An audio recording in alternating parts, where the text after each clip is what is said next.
नमस्कार, इन खबर में आपका स्वागत। वित्त मंत्री निर्मला सीतारमण ने अपना बजट पेश कर दिया।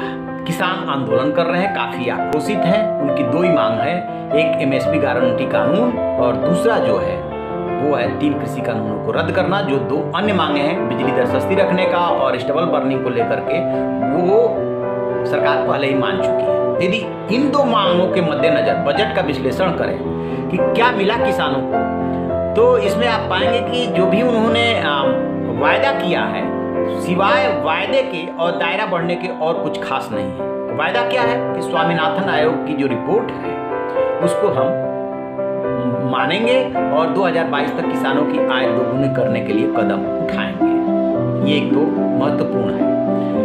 अब इसके अलावा और देखेंगे, क्योंकि इसी सिफारिशों के आधार पे जाकर के अन्ना हजारे जो अनशन शुरू करने जा रहे थे, तो यहाँ से कैलाश चौधरी जो मंत्री हैं वो गए और वहाँ से देवेंद्र फडणवीस गए और जाकर के उनको मनाया कि हम ऐसे ऐसे रिपोर्ट लागू करने जा रहे हैं, किसानों के लिए प्रधानमंत्री जी चिंतित हैं, लिहाजा आप इस अनशन को न करें। तो उन्होंने अपना अनशन स्थगित कर दिया था।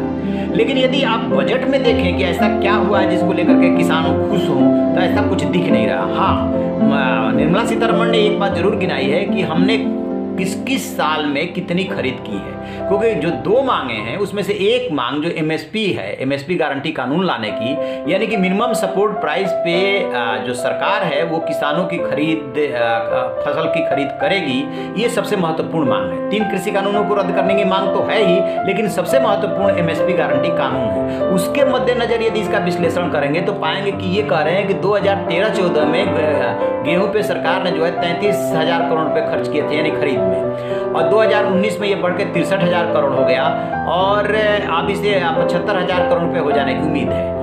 43 लाख किसानों को इसका फायदा मिला है। धान खरीदारी की यदि बात करें तो 2013-14 में 63,000 करोड़ रुपए खर्च हुए थे, जो बढ़ करके 1,45,000 करोड़ हो गया है और ये आंकड़ा जो है 1,72,000 करोड़ रुपए तक पहुंच सकता है।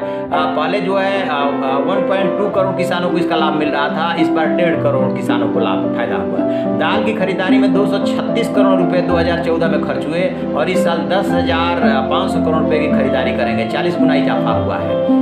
स्वामित्व स्कीम योजना की चर्चा की गई है। इसके अलावा क्रेडिट टारगेट जो है उसको बढ़ाया गया, जो किसानों को लोन देने और क्रेडिट कार्ड दिया गया है वो 16.5 लाख करोड़ करने की बात है। ग्रामीण इंफ्रा फंड के लिए 40,000 करोड़ की घोषणा की गई है। ई नैम के लिए 1,000 नई मंडियां ये स्थापित करने की बात कर रहे हैं। किसानों के लिए कृषि इंफ्रास्ट्रक्चर फंड की बात कर रहे हैं। देश में 5 बड़े फिशिंग हब बनेंगे। बंगाल में चाय मजदूरों के लिए 1,000 करोड़ रुपया दिया है और तमिलनाडु में मल्टीपर्पज सी विंड पार्क बनेगा। इस तरीके से इन्होंने ये वायदा किया है। अब इसका विश्लेषण सुनिए कि ये सारी चीजें पहले से हो रही थी, कुछ चीजों को छोड़ दीजिए तो किसान क्रेडिट कार्ड, लोन देना, सब कुछ हो रहा था, उसमें बढ़ा दिया गया, उसमें अमाउंट बढ़ा दिया गया कि हम इसको अब यहाँ तक ले जाएंगे।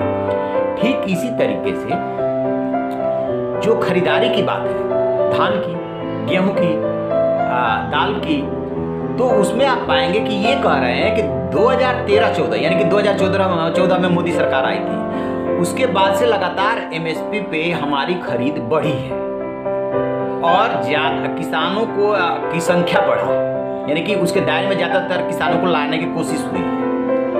तो सिर्फ वो ये बताना चाहते हैं, किसानों को कहीं ना कहीं आश्वस्त करने की कोशिश कर रहे हैं कि जो किसान आंदोलन कर रहे हैं और एमएसपी की मांग कर रहे हैं कानून लाने की, वो उसमें ऑलरेडी सरकार काम कर रही है और 2014 से लेकर के और 2020 तक, 2021 की तो अभी शुरुआत है, 2020 तक हमने लगातार जो है उसका दायरा बढ़ाया है, उसमें बजट ज़्यादा दिया है, ज़्यादा पैसे की खरीद की है, ज़्यादा किसानों की को उसके दायरे में हम लेकर के आए, यानी कि ज़्यादा से ज़्यादा किसानों को हम खरीदें। इसलिए किसानों को घबराने और परेशान होने की जरूरत नहीं है। मोदी सरकार सिर्फ इस बजट से ये संदेश देने की कोशिश कर रही है, लेकिन क्या इससे किसान मान जाएंगे, क्या उनका आक्रोश कम हो जाएगा, इस पर हमारी नज़र रहेगी।